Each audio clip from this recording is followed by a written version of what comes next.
I've been following your account for years now. It was one of the first accounts on Instagram that I started following. And this was even before I realized what I wanted for my life and for my kids, that even before I had like conceptualized everything in my mind. But there was something about your account that really spoke to me. And, your handle is, I crave a simple life. That's it. And that really spoke to me, as a person, as a mom, and it, just following your account has really helped me in my journey to really conceptualize what we want moving forward and what we really don't nice want. Of you to say. Yeah. That's really nice. So it feels really special to have you here today because you've been a familiar face for me. I'm sure I haven't really been a familiar face for you for that long, but for me, you have been. And it's a great honor to have you here today on the show. So, well, thank you for inviting me. It's great to be here. I always like to share a little bit of my life with other people. So this is great. Yeah, no, it's amazing. Yeah, I've been really enjoying doing that too on social media, I have to say. Yeah, it's nice just to connect with people in today's world with all that's going on. It's just nice to find like minds and be able to share. Yeah. Yeah, exactly. And you're definitely we're definitely like-minded. But yeah, let's start off with you just telling us a little bit about yourself. Just introduce yourself, give us a little bit of your background and how that fits into, how you live your life today. Yeah. Well, I am Laura, like you said, and I am a 35-year-old stay-at-home mom / work-at-home mom, homeschooling mom from Canada. And I live on the East Coast of Canada, right in the Maritimes. So people may have heard of the Maritimes. That's where I'm from. And I used to be a public school teacher. I'm a trained Waldorf teacher. I'm a former forest preschool teacher, but now I'm a stay-at-home mom. We live on 80 acres of field and forest, and we started a little hobby farm here 2 years ago. So that. Yeah.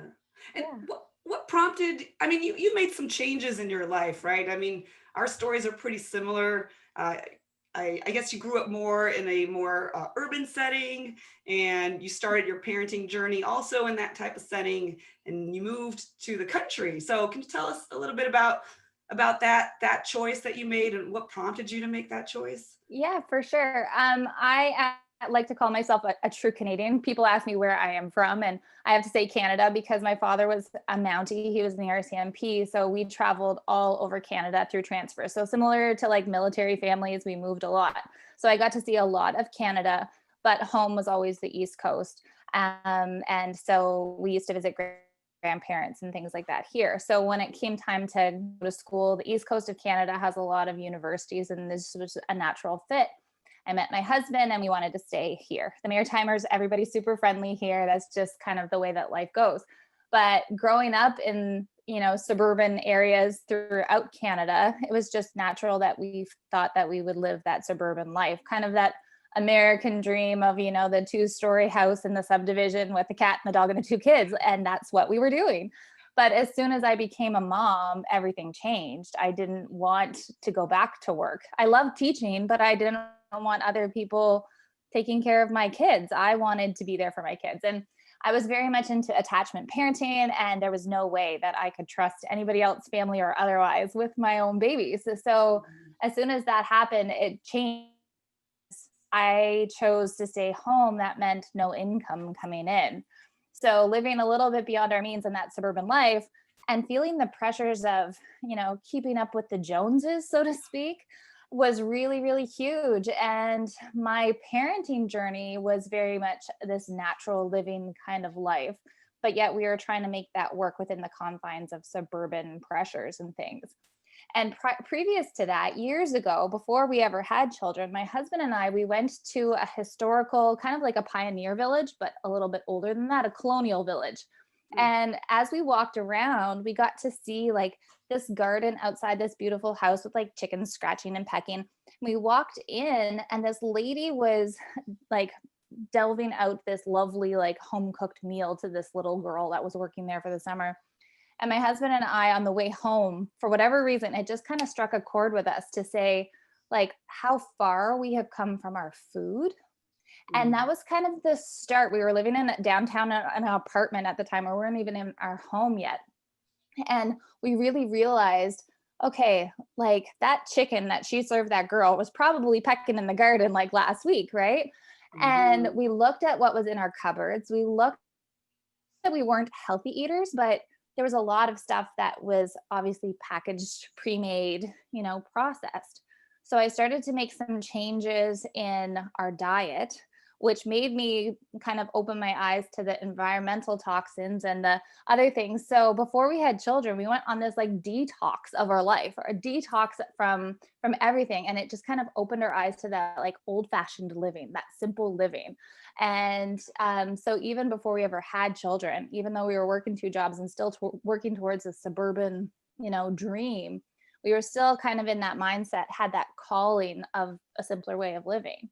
And that kind of spurred it on and always stayed in the back of our minds.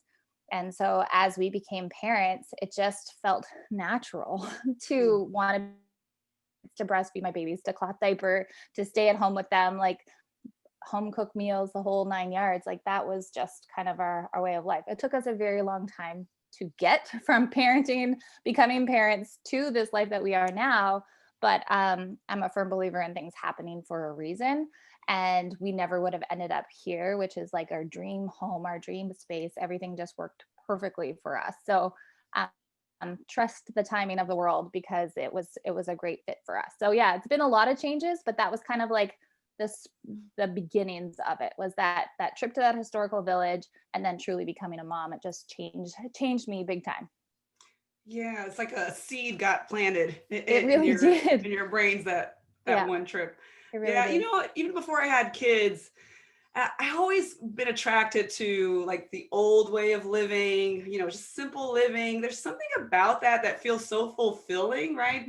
I think Mhm. even if you're a city dweller and you're busy with your lives and your jobs, I think all of us kind of long for those moments where, yeah, you can be, in a country home and open your doors and you see this beautiful landscape and Yep.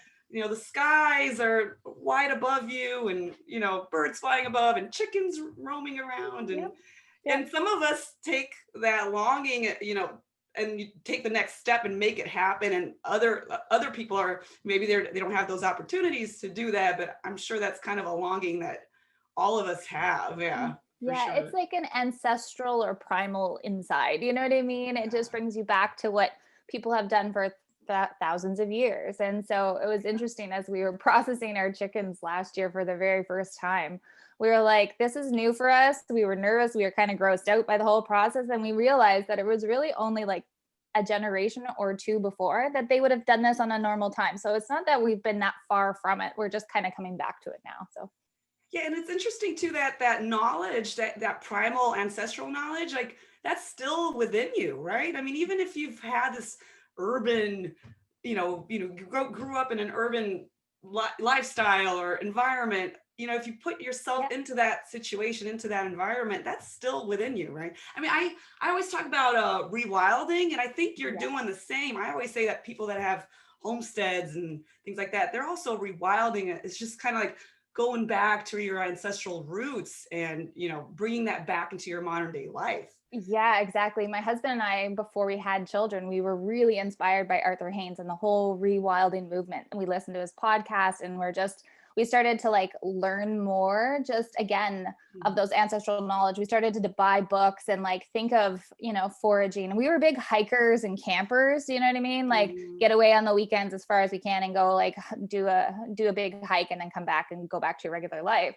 But during those hiking things, we always said, well, what if we got lost, or what if we got injured? How would we get through? So that's Yeah. kind of what spurred that on for us. But yeah, I love foraging and wild food and just like survival skills and all that kind of stuff. And teaching that to my kids has been really, really fun. So they're into that too, which is kind of cool. Yeah, it makes you feel more resilient and self-reliant, right? When you're able to provide for yourself that way instead of just going to a supermarket. I mean, that whole equation gets taken out of your life if you just, the meat you get comes saran wrapped and Exactly. like Yeah, and we live that conventional life, and I think for so long, and I've come to learn that it's almost like society on a whole has traded health and knowledge for convenience. it's convenient to go to the grocery store and have it provided for you. It's convenient just to have somebody like feed it to you. It's convenient. You know, like we don't go out to eat maybe once a year if we're lucky, because we just Mm. don't feel the need, and we value so much the food that we grow locally that to go and, you know, like my kids have never had McDonald's. Like they're like, what's a Big Wow, Mac, mom? You know what I that's mean? Like they don't huge. know what that is.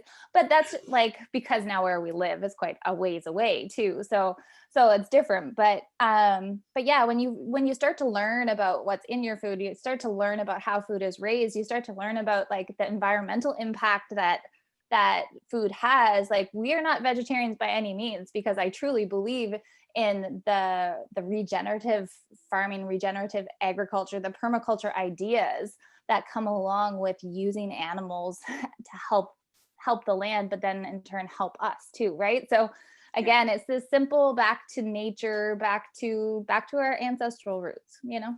So Yeah, yeah. And mhm, how about after you had kids? yeah. How was that like, especially compared to your life today? So let's compare it. Like, how was your life, when you first had kids in that more urban, suburban environment, and Yeah. and how is it like now? Well, early on, I felt really alone. I lived on this suburban street with a ton of other young families, but everybody else lived the way that you were supposed to. They had their baby, did their in Canada, we get a full year maternity leave. So they had the year off, and then as soon as their baby was 12 months, they were back to work and babies were in daycare. And so every day at 6 o'clock in the morning, you'd see them pile their babies into the car and off they would go, and they'd drive home probably at 5 o'clock at night. And I often thought, like, as a stay-at-home mom with my babies, like that day could be very, very long, at home with my kids, like couldn't wait for daddy to get home from work because it is very long. But I just thought that the hours that those other parents were missing out with their children, and seeing how much and how fast your babies grow, I just thought how much they were truly missing out. And I said, it was so worth the sacrifices financially and everything to be able to stay home with them. So every day at home, I was alone with them. We were a one-car family. And so I was limited to my little suburban area, but I was really blessed that we were kind of the edge of the suburbs. They hadn't built beyond that. So we had a little forest green belt strip close to home. So I'd strap the baby on in the ergo carrier and take the dog, and we go for walks and spend so much time, because I found nature so healing even as a baby. Like I could do everything, sing, dance, do all the things at home with him, but going out in nature was just like peaceful and calming, and he would have his nap every day. And for me, it became a therapy for me because I didn't have to entertain, and I could just be and breathe in all that fresh air, and it was wonderful. But the pressures of living in a neighborhood were a lot. The pressures of I said, like trying to keep up with the Joneses. Somebody got their driveway paved. Oh, everybody else has to get their driveway paved. Somebody got an RV. Everybody else has to get an RV. And we're like, that's not us. That's not what we want to do. We worked really hard to build this house. Let's spend some time in our home. But it started as my boys got older. It started to be really evident in them. They could see that they weren't like everybody else. They weren't, we weren't going off to every, planned event. There wasn't like, hockey practice 7 days a week. There wasn't, because we didn't choose to do those things with them. We thought they were children and they deserved to be children and spend time learning through play, just natural self-led play, rather than scheduling every single thing that they did. So now that we moved away from that, I really have noticed the freedom, the ability for my children to really see who they are and form who they are without societal pressure telling them what they want to be. So, I always get the looks in the comments, always. My boys have long blonde hair, and it's always been their choice whether they wanted to have their hair cut or not. And, both of them, like personally, I find it getting a little long. I would like for them to cut it, but it's Mhm. their hair and it's their thing, and they love the wildness. My little guy, when he was 3, he's like, I like to feel mine wind in mine hair, mommy. And I Aw. used to think that was okay. Well, I guess that's what you want to do. And they never put it up, and it's always tangled, and I deal with, brushing it out every night. But that is an expression of who they are. They have found their own interests as individuals, from knife throwing to archery to, whatever it is. they're really finding their own niche rather than doing things just because everybody else is doing things. They don't have that pressure to keep up with the Joneses, so to speak. So I really love that. It has been freeing and so much less pressure. And then on top of that, this life out here, country life, country people probably know that like everybody is there for everybody, whether you That's know so them or true. not. And so as Yeah. isolated as I felt, not that I had bad neighbors in my other neighborhood, I did. I just felt like alone for a large portion of my day. But out here, there's always people around and people that I could ask for help in a heartbeat, and like the troops rally, to help if it's haying season and you need to get the hay in before the rain. Like people just show up out of the woodwork, and you're like, I haven't even met you before. We were here 2 days, and there was a knock on the door. I was putting the kids to bed, and I looked out the window, and there was this big burly man, and I was like, I don't know who it is. So I was like, Mitch, go at the door.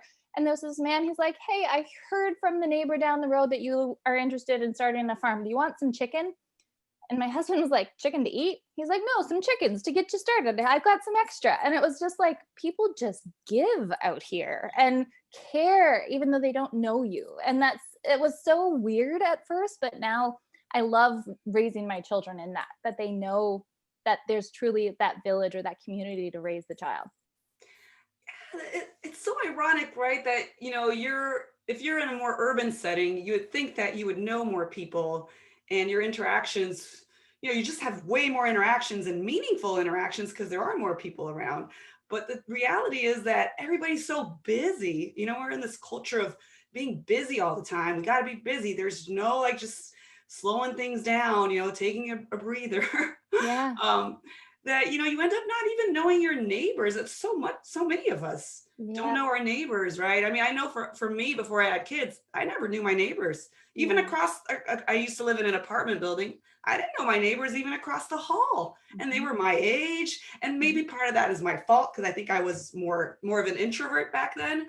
But I in my urban experience, it's been like that. And we've moved to the country about 10 months ago. And I have to agree with you. I was talking to my husband who did grow up in the country, and he was saying the same thing, that, in the country, you might not have that many people, but the few people that you do have are really there for you. And I have a couple of friends that have been so nice and so sweet, and, giving us gifts and things like that. And my city, mind is going like, wait, what? You're giving us gifts? You're being like this sweet to me? Yeah. It's just a different level of, I want to say intimacy, or, just of having relationships with people. That is Yeah. really neat. Yeah, It's really absolutely. neat. And I think the joy of it is that out here, everybody realizes that eventually we all need help.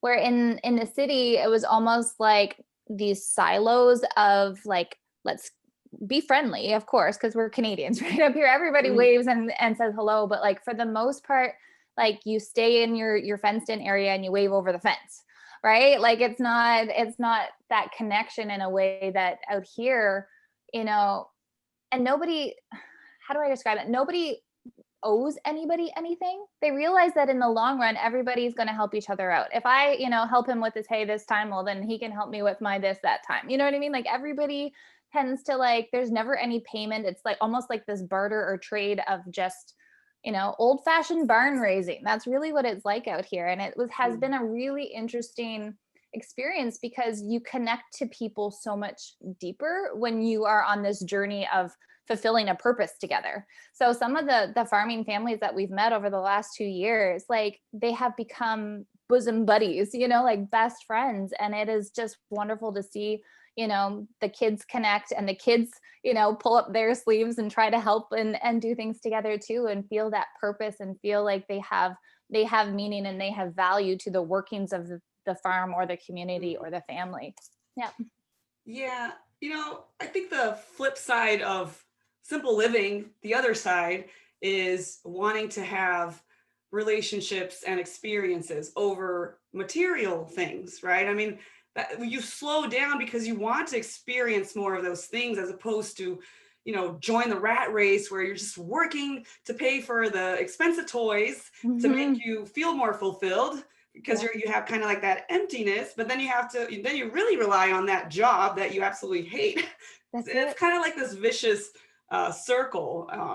Yeah, Mhm. and that's something that I've been really trying hard to step away from with our family. And this move to the country has been a huge part of that. And Mhm. it's been really nice to just to slow things down really. And I'm someone who loves to speed things up. I have a lot of energy. I'm a really Mhm. high energy person.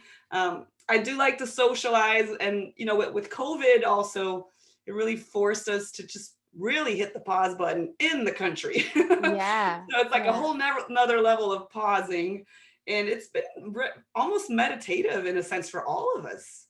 So talk Yeah. about like your kids, like unhurried childhood. I know you've talked a lot about that, in your posts and stuff. What does Yeah. an unhurried childhood look like for you guys, especially with your kids It now?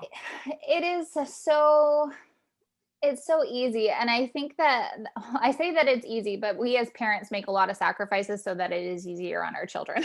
I should say that because it takes a lot of work to be able to give them this life and to be able to afford this life because everything costs. So we as parents are very busy behind the scenes, but it gives so much freedom to the children. So the kids here, like my boys, they have an hour and a half of schoolwork every day, and that's all it takes, the two of them, and then they have the rest of the day to do what they want. And we're really blessed. We have, like, right across the street we have another homeschooling family, and just across the river we have another homeschooling family. So there's these other kids, and they're of age that they can ride bikes to and from and all that kind of thing. So they have full on free play, nature play outside as much as possible. Because of COVID, we've had different restrictions that we haven't been allowed to always have people in houses as we go through different phases and different outbreaks and things. So we've Mm, never had to, if we were in the city, if we were in our old neighborhood, we would have had to stay inside because we would have been too close and they wouldn't have been allowed to see each other and all that kind of thing. But out here, my kids have basically been untouched by it, thankfully, because they could play with their friends and they can slide on their hill in our front yard, or they can run up to the forest with their walkie talkies so I can keep an eye on them, mm, to explore and create their own tree forts and all that kind of thing. So for them, it's just been, again, it's almost like this old fashioned lifestyle for them, like when my parents, or even for me when I was little, but my parents were young, they were like, their parents would kick them out and say, see you at supper time. And it's yeah. almost kind of that old fashioned way of thinking here with the boys. So they have an unhurried childhood in the sense that we don't have scheduled classes and scheduled lessons and practices and all that kind of thing, because we're introducing our children to a lot of different things. I think that's really important, but we're also letting them choose what they really want to do. So, they haven't wanted to play competitive sports yet. So, playing ice hockey on the cow field across the way, that's enough for them. They don't want to join the hockey team. They love to play basketball at our basketball net with their buddies, but they don't want to play competitive. So we're Mhm. not in that mode yet. And I'm sure that will change as they get older. But preserving childhood for what childhood should be, as far as I'm concerned, is super important for me. It's a time for them to be, to play, to imagine, to explore, to give them the gift of imaginative stories where they can go and, make these adventures with the fairies and the orcs and the things in the forest. You know what I mean? Like, it's all up to them, and there's no limits to where that takes them. And I think that society as a whole and growing up as a whole puts limits. Mhm. Structure and schedule is, you know, is what causes so much stress, right? Yeah. If we had all the time in the world to make supper and put the kids to bed, then it's not stressful. But at the end of the day, when you're exhausted and you're going off to practice and you, then that stress just builds up on us as parents, and our kids naturally will feel that. Yeah. So if we can just slow down, then we give them the gift of time, and then that stress and that pressure is released. And when that happens, it's just happier for all of us. It really is. It's just happier for all of us. Yeah, it's almost like this overscheduling of kids. It's become like a competitive sport almost, in parenting, right? I mean, you're it comes from a good place. You're trying to give your kids opportunities. Before I had kids, I told myself they will take Mandarin lessons 5 times a Yes. week. They will be fluent in Mandarin Yeah. and all those things. But I never really realized until I had kids what the flip side of all that scheduling would look like. And, it's like almost like we're trying to make childhood turn into like an adult thing where it's kind of like resume building. You need to be doing this and this so you can get up to this point and that point. And I think parents like you and I, because we're trying to protect childhood, so much, I think we understand that that's kind of also wiring their brains to get to a point where they will excel. But they need, like very much like crops, they need that fertile ground to be able to grow. If it's overused, constantly, the plant won't grow as well. So in Exactly. childhood, that means slowing things down and giving them enough time to find themselves. And I think that's the thing is like I was the antithesis of what my children are. I was that person who, as a child, goody goody at school, straight A's, loved being in school, overscheduled everything. I was on every committee that I possibly could, every sport that I possibly could. I took dance classes, I took piano lessons, and not just like like played in them a little bit. Like I had to be the expert at it all. I had to be the Mhm. perfectionist. I always say I'm a recovering perfectionist because I was that like, try hard, do my best in everything. And I Right. think that now that's a gift because I have different skills to be able to present to my children. Like we do piano lessons, but they don't go to piano lessons. We just do that at home because I teach piano to other children, so I don't have to Mhm. pay for that because I have that. Um, but I realized after never having to face myself as a child, as long as I just kept myself busy and always did well with everything, that when I finally was not in school anymore, I was lost. I was like, who am I? And what do I really value? And what do I really enjoy doing? And what really matters to me? And like, how do I work as a creative person? And, none of that worked for me. I was almost like I was lost for a good like 3-4 years where once university was done and I was teaching as a teacher in the public school system and just didn't really know what to do. Mm. And it was like this rebirth, I guess, that had to happen for me to find who I really am rather than who society told me that I should be. So for me as a mom, giving my children this slow childhood and the gift of time, they get to decide who they are. They get to find their creative outlets on their own and really like find their passions now. And of course, passions change as children grow, but at least they have the ability and the time to be able to really delve into what they care about and Yeah. find themselves, which again I always say time has been the best gift. And I think that COVID has been a real true gift. It's had so much awful things that have happened, but has been a real gift for many families because it has given them the gift of time. Yeah, I find a lot of families that were, in that, that overscheduled kind of life, and now having to really pause things, and Mhm. you have to sit with yourself and figure out what you're going to do with your kids. For a lot of families, it's been a real eye opener to see their kids like thriving, and maybe they're not. It's okay for you not to be enrolled in so many activities, That's it. Yeah. during your Yeah. whole the whole week. The whole But week.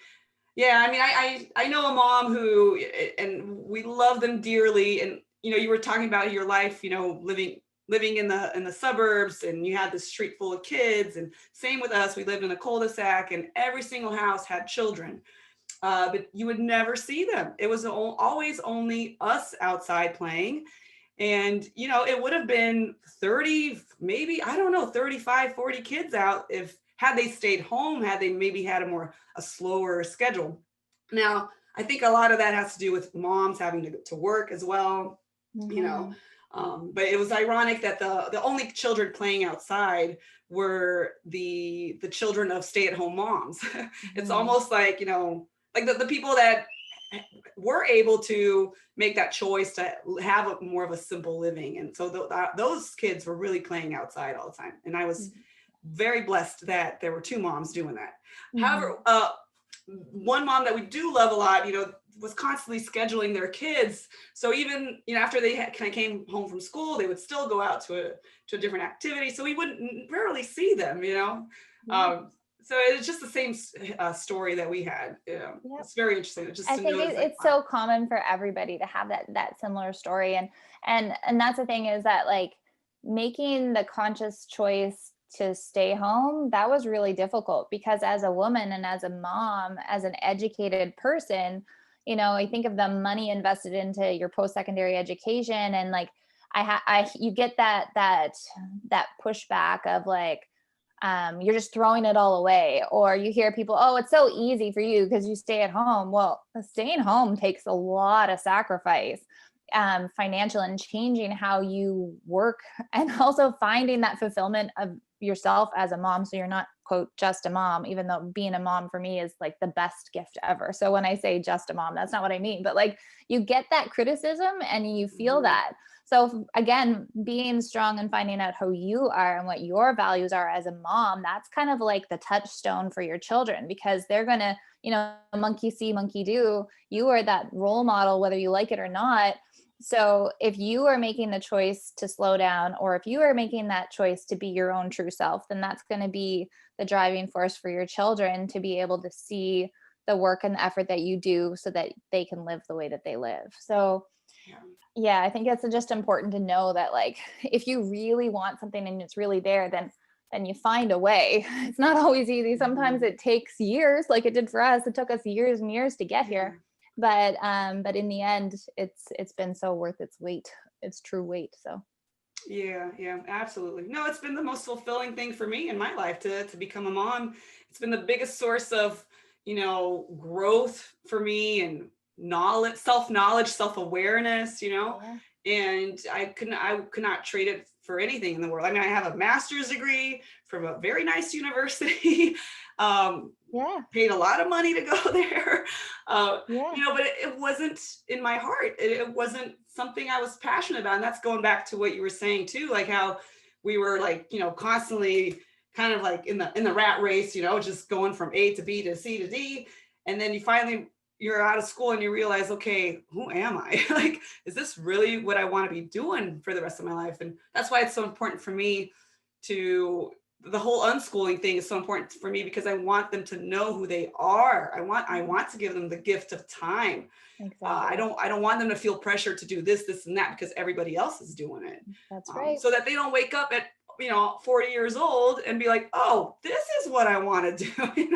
Exactly. Realize it maybe at age 20, because it was a series of progression, right? It progressed to that point where like I've done a lot of other things. I had all the time in the world to figure things out. And now I have a clear picture of what I'm passionate about. That's and it comes right. from me, not from someone else. Yeah. And that's so integral. And I think it's so vital, because especially the way that the school system is set up. I worked in it as a public school teacher. I lived it through and through as a student, but seeing it from the teaching side and seeing how the pressures are there for teachers and students, it just does not allow. You could have the best teachers in the world, but you're still contained and restrained by the system and by the governmental rules and regulations. So the freedom that homeschooling, no matter what curriculum you choose or what method you choose, the joy is that you get to customize that for your child and your child's needs. And again, what a gift. Yeah. Right. Yeah. How was your experience teaching? You were talking, but in our previous conversation, you were talking about how things changed a lot, especially after you had children. Yeah. How was that like? I was a public school teacher for 3 years before I decided to not. I loved school. As I said, my whole life, school was my safe place. And as I moved from city to city as a RCMP child, school was the one constant. That was the teachers and the structure of school provided this wonderful space for me. And I was blessed with amazing teachers that were inspirational to me, and I was going to be like them when I grew up. And so then when I got into the actual public school system, and I saw a lot of lights start to dim, and it broke my heart to see these children not be able to fully shine simply because of the pressures and the barriers that were in their way because of the system. And, I was able to work in many different areas. I ended up working 2 out of the 3 years in high school. And so seeing those older children, come into high school and see the I don't know, the pressures and the things that they had to do to go on to the next phase of their life. The system is made to either you're going to succeed and you're going to go to university or else, right? So those children that you know aren't necessarily made for that routine and that structure, they really had a difficult time. And I was like, you are a brilliant child and you are a talented kid. You don't need university to be successful. But yet everybody told them that if you didn't get these marks and do it this way and do it at this time, then you're going to be a failure. You know what I mean? Like, and seeing that, I was like, that's not what this is about, And so there was a part of me that wanted to like make change as a teacher from the inside, right? So like I would keep these kids that were the trouble kids, I'd keep them for detention, and I'd work with them and see who they really were outside of like the charade that was put on in class, and like amazing children. But again, there was nothing that we could do to break through what the narrative was. You know what I mean? So I was either going to burn out and not be able to make any change, or I had to get out. So I always like to say I got out before I got too bitter. And I quickly learned before I even had children that I never wanted them in that system. Okay. So I took a year off from teaching, and I worked as an admissions counselor at a university instead. And one of my territories as an admissions counselor was homeschooling children. So any homeschooling applicant to the university had to come through me. So I got to meet and was exposed to this whole new world of what these homeschoolers were, because in my head, stereotypes of homeschoolers, like they're antisocial or they're extra religious or they're just weirdos or they're, you know what I mean? Like all of those, I had that. But then I got the opportunity to see what homeschool kids were like. I got to go to homeschool gatherings and see what they were learning, and to see just how excited and lit up they were, and to see them shine and not be dimmed by what a public school system did. And I was like, maybe there's something to this. So before we even had children, we knew that they were either going to have a school that I created, which we tried to do with the Waldorf thing for a while, or we were going to homeschool them. So homeschooling was a gift, and I'm so thankful for it every single day. Yeah, there's a stereotype, for homeschooling kids, that they're weird and, just don't know how to socialize. They have all these gaps and all these things. But in my experience so far, 100%, I have never seen a strange homeschooling kid, especially the older ones. And yeah, maybe they're a little quirky, because, they never felt like they had to dress a certain way to fit in. They're just being their true selves, which is part of adolescence, to find who you are, that quirkiness, right? But they're always very well spoken. They talk to you as an adult, they don't see you as an authority figure to be afraid of. And the very opposite happens when I do engage with children that go to school, like especially in the later years. And I was one of them growing up. I didn't know how to talk to an adult. I didn't want to talk to an adult. I would talk fine with people who were my age, because that's what I was used to. That's all I knew. But no one like younger than me or older than me. And I just find it really interesting to see that natural ability that develops, to navigate the world as it is, because you're given those opportunities to see the world. You're not inside a classroom, That's your right. entire childhood. There's a story that my husband always says when he's defending our choice to homeschool. And he said he remembers this homeschooling boy who I think it was his 4th birthday or something like that. And to his birthday, he was inviting some people, and he invited the postal worker, because he delivered the mail every day, and he stopped and had this conversation with this little boy every day, and it was his friend. So friends weren't just your classroom. Right. You know what I mean? Like when you think of the average birthday party for a child, it's either your family or it's the kids in your class. Right. But to this one little boy, like he didn't know those restrictions. He was like, no, well, he's my friend. He stops and we talk and we have this great conversation. And you know what I mean? So he invited other people that weren't just the other 4-year-olds, like it was this outreach of like, no, I have value and he cares about me, even though he's not my family member and he's not my age, and we can still have a relationship and whatever that looks like at that stage. And it was a really interesting thought process. And we also, my husband and I, before we had children, we worked as youth group leaders at our church. And so we had a great group of youth that we worked with, but we had the opportunity to join forces once a week with another church that had a youth group leader who was way more qualified and more like biblically like ready, right? So I was like, okay, for Bible study, we'll go to them, right? But his entire group was homeschooled kids. Oh. And so we met at this cafe, and I remember walking in, and our kids like nervous about meeting these other people, and like they walked in with their phones, and they went and they sat down. Where the other kids who came in, they came up, they're like, "Hi, how are you? Nice to meet you. What do you do for a living?" Like, and I was blown away by this like 15-year-old homeschool kid who was so personal and confident and like ready. And they all were like that. And that kind of just blew the top off of that idea of that homeschoolers are antisocial or da, da, da, da. You know what I mean? Like Yeah. it showed me their confidence and their, yeah. And again, you look at what the world requires of us. This world is constantly changing and constantly adapting, but yet school remains the same. You know what I mean? Yeah. So to have a child grow up with school the way that it is, how do you expect them to adapt in the real world?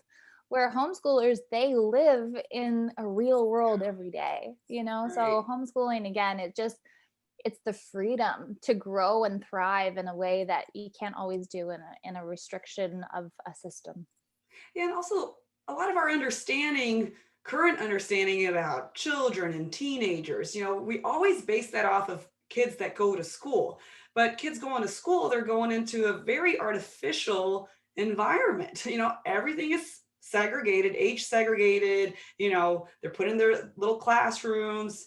It's very, I want to say methodical, but like you go from this step to the next step. Okay. And after that, you go here and then you learn this, but you have to learn this before you learn that. And Mhm. you and I know, watching our kids at home, that kids learning is like all over the place. And it looks like Right. all over the place for us, but they're making all these different connections in their brain in the way that Mhm. it works for them. Right. Mhm. As opposed to like this artificial thing. But, like studying children in school is kind of like studying an animal in a zoo. They're not in their natural environment. So Exactly. much of our That's a great knowledge way to put it. about teenagers, a lot of homeschoolers say, well, I don't know, my kid never really got that rebellious. I was expecting this in the teenage years, but that never really happened. We were actually Mhm.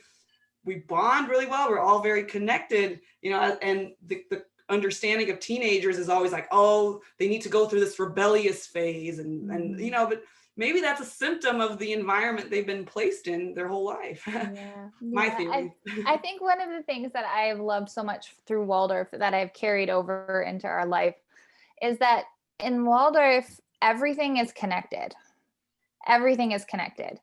You don't have English class. You don't have Mm, this. You don't have that. And again, it's that concept of silos of like, this is the structure and this is it. And, when this bell rings, that learning's over and then we're over here, yeah.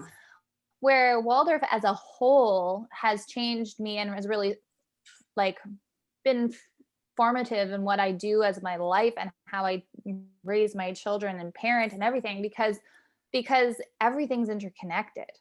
And today we were working on times tables, and the way that we were doing it, it ended up showing, when you skip count in a certain way, look at what is created.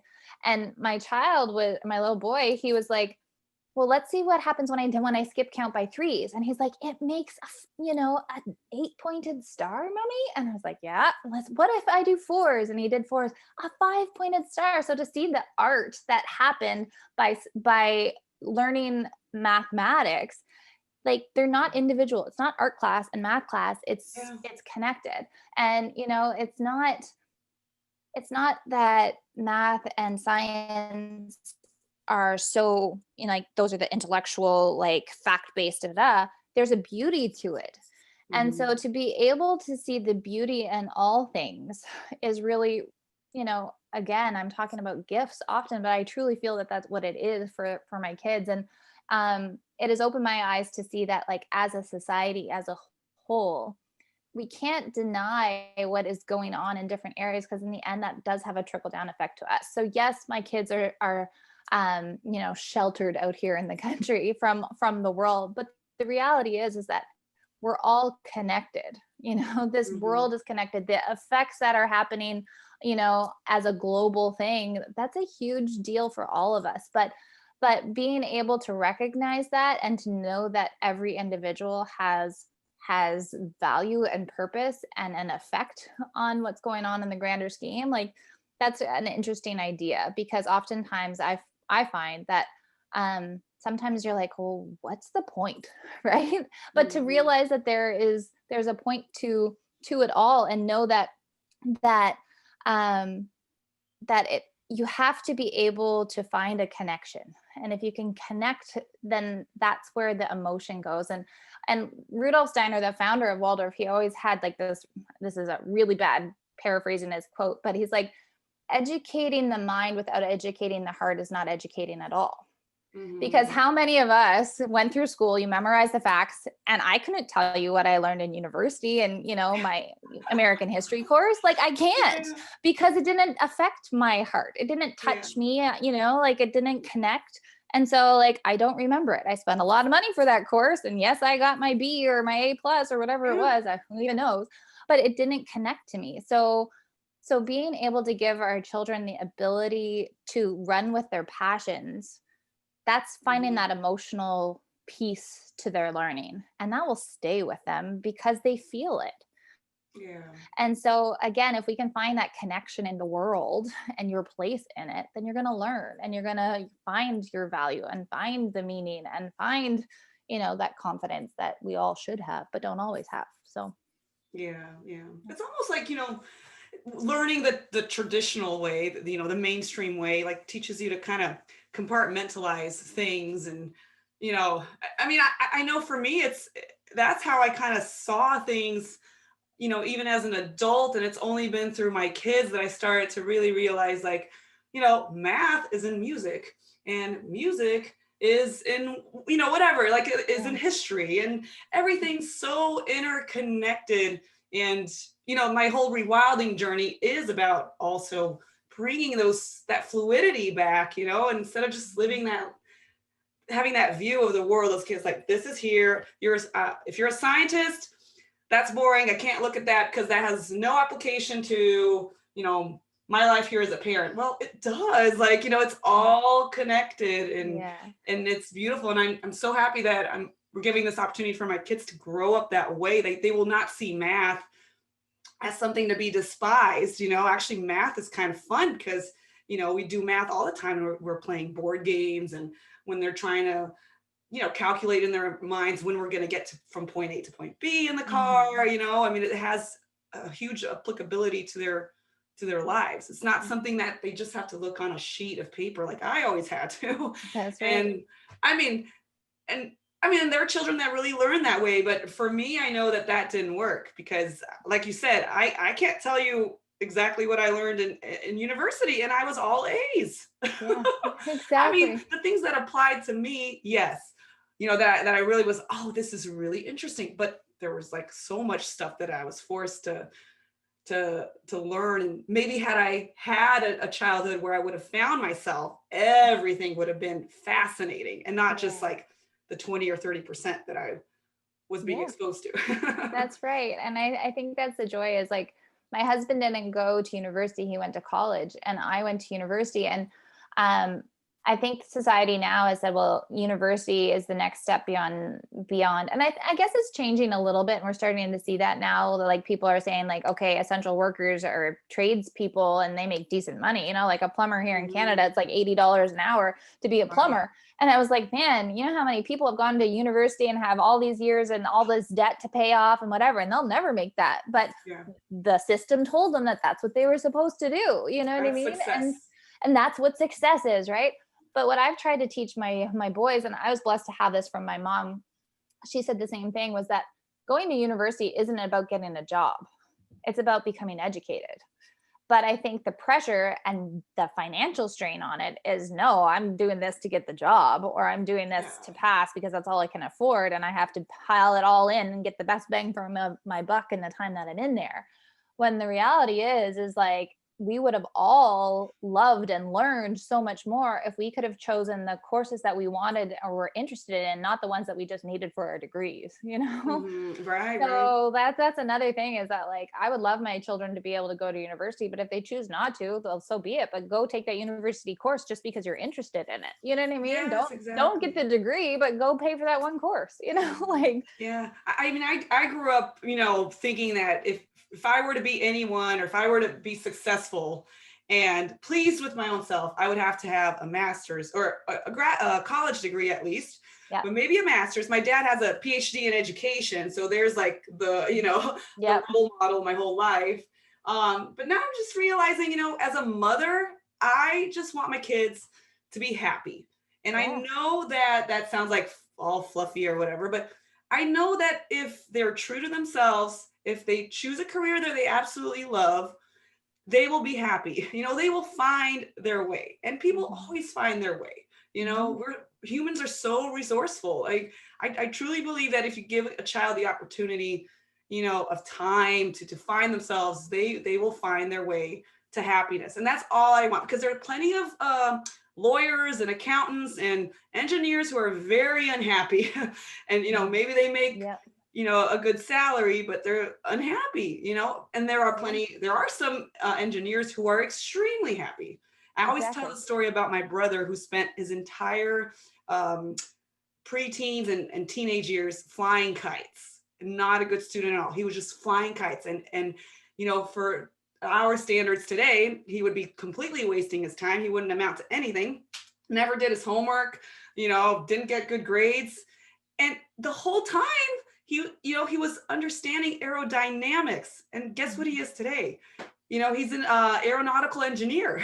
My And goodness. very, like, he has a successful career, and he made it. He needed that time out there, that unhurried childhood hmm that he had, out in the field flying the kite for hours on end. Something was clicking. Yeah, So yeah. anyways, I just like I to think tell a story. I think that's an I'm really amazing proud of story, him. and it's such an inspirational story to hear, because that is like the defining, model for us all to live for. He had a passion, he was given the gift of time and exploration, because there's so much learning. They always say that like a good teacher doesn't give you the answer, the good teacher gives you the tools to find your own answers. Yeah. And that's it. Like he had the tools to find his own answers and have that good foundation to spur on what he is now. Right. Imagine if he wasn't given that time and that gift. I think Right. it's that's an awesome story to tell. Thank you for sharing that, Yeah. because I'm gonna tell that to my boy. Man, I go back to that because I was the opposite. I was like in school, although I wasn't making the grades because I was too high energy. I hated sitting down, Yeah. and I grew up in Brazil, so there wasn't that big pressure to be in scheduled activities or get the good grades. The pressure just wasn't there culturally. Mhm. So yeah, I think I had a very unhurried childhood. Just coming back home, being able to play all day kind of thing. But still, I don't think I had enough time to find myself. Yeah. So I love that our kids are getting that opportunity for sure. Because Mhm. that time that I was bored sitting at that desk in the classroom, daydreaming away. I could have maybe spent being out in the field and looking at aerodynamics of the wind, and looking at Yeah. how trees grow and beetles, and kind of finding my passion that way. So Well, I think that's the thing, and it's unhurried childhood to me is you talked about rewilding. To me, it's mhm, rechilding. It's going back to being a child. And like, it's not to think that they're like wild and feral children, because they're not. They still have responsibilities and to make our family work. And, they find their happiest days are the days when they are helping us. You know what I mean? Like in the mhm, fall, we're in Canada, it's wood piling season. They have to come and help chop the wood and pile the wood. And like that, for some people would say, well, that's like child labor. No, but for them, those are their happiest days. We're all hands on deck. We're all working together. They are learning about the physics of the best way to pile wood, because that there is an art to that. yeah, But like for they don't have complete wild and freedom. We have very few rules, but the rules that we have are at a high set at a high standard for them. But because they have this freedom, it's with great freedom is great responsibility, or whatever that Spider-Man quote thing is, right? Like, with great power, I guess there's great responsibility, the power to be free, the power to go and do whatever they want to do most of the day. Like, that's important. But great responsibility is that when we do ask you to do things, we need you to do that. Yeah. But yeah, it's a rechilding. It's going back to the days of old, when you can roll up your pant legs and go catching pollywogs in the creek. Like, that's really what it is, in a weird and wacky way. I love that term. Can we say that you coined that term, rechilding? I don't know. I've hashtagged that a lot on some old posts through the years, but it's never caught on. So there we go. We'll start that rechilding hashtag. Rechilding on Instagram. I'm gonna use that hashtag for sure. Yeah, no, it's interesting because we're not doing anything strange or weird. It is strange and weird now because we're so used to something else. But this is how humanity has evolved: is children having a slow childhood. And I'm not talking about like, I guess, pre-industrial era or like in the first industrialization, where kids, child labor and stuff like that. I'm talking about like throughout our evolution, more than 10,000 years ago, children would have been having a slow childhood, like hunter-gatherer children, they have a slow childhood. They get to decide what they want to do during the day. And, and they feel like a part of the community. They feel like valued members of the community. They're not segregated into a little hut with the other children, of the same age, and that's how humans grow. I mean, to me, it's just going back to what's our biological norm. And the closer we get as a family to what's our biological norm in terms of parenting and educating, the happier and the more thriving my kids seem to be. I agree completely. And it's when we start moving in the other direction, which we have, I've enrolled my kid in, ballet classes and all that stuff. And that just added so much pressure and stress to our lives that I just thought like, she's not that passionate about this stuff yet. So let's just move back. And when the day comes when she is really, no kidding, passionate, then we'll do it. Exactly. I'm not rushing. So yeah, no, I completely agree with you on it. And to me, it's not that one way is any better or worse. It's just, this is the choice that I've made for my children, and they are thriving with it. And others make other choices, and their children are thriving with it. And so be it. So like, I always say that this is not the way, Right. But it is our way, and it has really worked for us. And I'm sure it'll change. But I think that's important, is to be flexible and kind of go with the flow. But for now, they're kids. Let them be kids. Yeah. Mm-hmm. This has been great. I know you and I could talk for hours. I always say that to all my guests. So the people who have listened to all my episodes, you'll hear me say that. But it's because I've been finding like really like-minded people. And it's like every person I interview, I'm like, you could seriously be my best friend. Why do you have to live so far away? That's the joy of technology, though. Now you can find people. Yeah, it's great. Yeah, no, this is cool. So I'll ask you one last question, which I always ask. If you had one advice for families thinking about slowing down, what would that be? Or if you have one advice just in general, what would that be? I guess I'm going to do it in two parts. First, is instead of having a schedule and a routine, have a rhythm. Because rhythm can change and it can speed up and be exciting and vibrant and fun. But rhythm can also slow down. So like right now here at our little farm, it's winter. Things are much slower. It gets dark earlier at nighttime. It's darker, longer in the mornings. Our chores are fewer because the animals are close. They're not way out in the pasture. Like the rhythm in our time is much calmer and simpler because of what life is. But as the summer and the spring comes, the rhythm picks up, that excitement gets going. And we go with the flow and we take that extra energy that we have. So going with a rhythm rather than a set structure has been a godsend for us. It truly has, because it allows us the freedom of like, this time to hunker down at home and kind of hibernate almost in that period of rest in winter and really enjoy that time as a family. But then when spring and summer hit, to be able to just thrive and take that energy and continue to go. So I think rhythm is really important. Going with your kids' flow, that's really, really key. And the second thing that I would say is that if you are choosing to homeschool, if you are choosing to have your children kind of slow down, A lot of people are like, well, what do you do? When do you do it? Instead, I say, life is enough as long as you live it. So there's so much to be learned in just living. And I'm not saying that you have to live a farm life and watch the lambs being born in the field. That's not it, because there's so much to learn no matter where you live, but you have to get out and live it. And I know that's kind of difficult now with restrictions and things in place, but you can find life right in your own backyard. You just have to live it. There's so much to be learned through just exploration. So those would be my two big pieces of advice. Go with the rhythm and truly live, because there's a lot of learning to be had in just life. Yeah. Oh, cool. Yeah. And, we talk about the rhythms. It's almost like, living a farm life, you're very well attuned to like the natural rhythms of the seasons and how that applies back to your own life. Right. I think farmers have that, there's that affinity with just the natural rhythms. And maybe that's something that we kind of lost in our urban lives, with But I the think artificiality of light and busyness. Yeah, but if you go back to like that ancestral side of you again, women in general, we all have our own rhythms every month, right? And we have those ebbs and flows just within a month where we're more energetic or we're more tired or we need those periods of rest, right? So we see that as women, and our girls will see that too.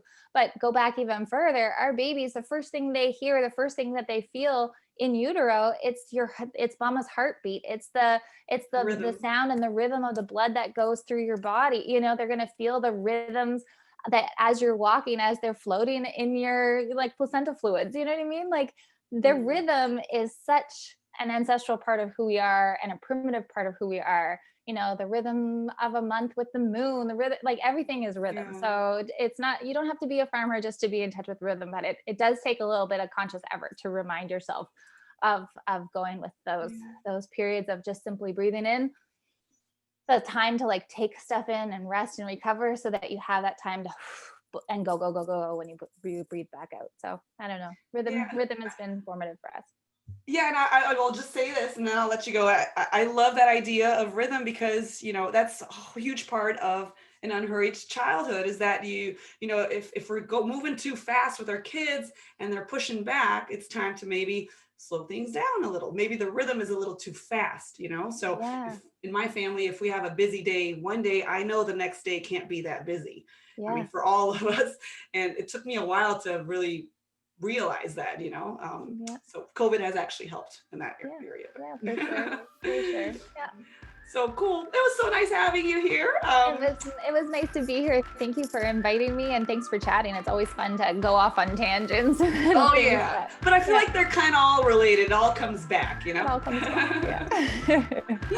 All right. Well, have a good one. We'll talk later. Bye. Bye.